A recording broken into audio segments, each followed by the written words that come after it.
लांडे. इथलेच का तुम्ही? हा इथलेच. बरं, आता ते निवडणुकीचा रणधुमाळी सुरू झालेली आहे. कोण कोण इच्छुक उमेदवार तुम्हाला माहिती आहेत का?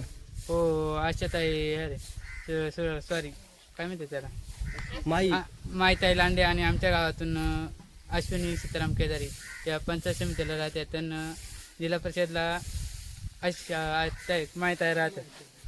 आणि सुनीताताई बोराडे पण उभे आहेत. हे पहा, सुनीताताई बोराडे आमच्याकडे सहसा फिरत नाही. कामापुरतं फिरणारे उमेदवार आम्हाला नकोत. जे कामाला धावतात तेच उमेदवार आम्हाला हवेत. माहिताई असेल, अमोलदादा असेल, देवरामशेठ लांडे असेल, हे गोरगरीब असो किंवा सर्वसामान्य माणसाला ते मदत करतात. कारण का त्यांनी त्यांची सून उभी केली. ते कार्यरत असूनही त्यांनी त्यांची सून उभी केली. कारण का आमच्या भागातील सर्वसामान्य माणसाला ती न्याय मिळवून देण्यासाठी त्यांनी उभं करण्यात आलेलं आहे. आणि आम्ही त्यांनी सर्व आमच्या गावाच्या वतीनं सर्व लोक पाठिंबा देऊच आग्रहाची त्यांनी सांगणं आहे. मित्रा, तू तरुण आहे, इकडे काय रोजगाराच्या संधी आहेत का? हे पहा, आमदार असो खासदार असो, हे आजपर्यंत कोणा रोजगाराची संधी उपलब्ध करून दिलेली नाही आमच्यासारख्याने. आमच्यासारखा तरुण जर आज या शेतामध्ये जर कायमस्वरूपी जर वागू लागला, आम्ही काय कमावणार? आणि माई लांडेच का मग? माय लांडे का माहिती का? कारण का आम्ही त्यांनी निवडून दिले. ते समज उद्या त्यांच्या यशस्वी नाही झाल्या तरी आम्ही त्यांच्याकडे जाऊन ते आमच्या मागण्या पूर्ण करू शकतात.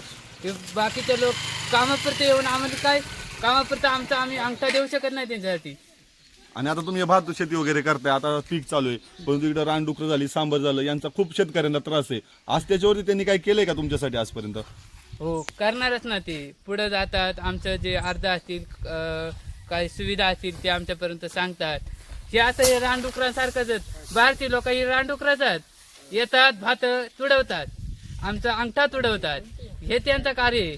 तसं देवराम लांडे असतील, माहिताई असतील, हे आमचं जरी नुकसान झाली तरी ते आमचं भरपाई देऊ शकतात ना. तशी बाहेरची लोक रानडुकराच. पण लोकांना यावर्षी जरा देवराम लांडेंबद्दल नाराजी आहे, याच्याबद्दल काय सांगा? त्यांचे नाराजी असो किंवा नसो, लोकांची जी नाराजी आहे ती त्यांच्यापाशी राहिली. ज्यांचा अनुभव आहे देवराम लांडे ते त्यांनी निवडून देऊ शकतात ना. तुम्हाला काय अनुभव आला का देवराम लांडेंचा? हो, मी एक शिकलेला तरुण आहे. मला माहीत आहे, जरी ते अडचणीत अडकलेलं असतील यांच्या पाठीमागं, तर ते त्यांच्यापाशी राहिलं. जर समजा आपल्यापाशी राहिलं, ते त्यांच्यापाशी राहिलं. बरोबर आहे.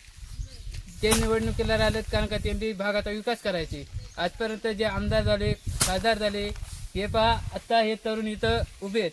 आता हे आजी इथं बसलेल्या आहेत. कायमस्वरूपी त्यांचा हा अंगठा घेण्यात आलेला आहे. त्यांची जी मतदान आहे ते असं फुकट चाललंय. ते एक मतदान माहिताई लांडेला गेलं तर आमचं काय अभिमान आहे तेवढा. बरोबर. धन्यवाद. या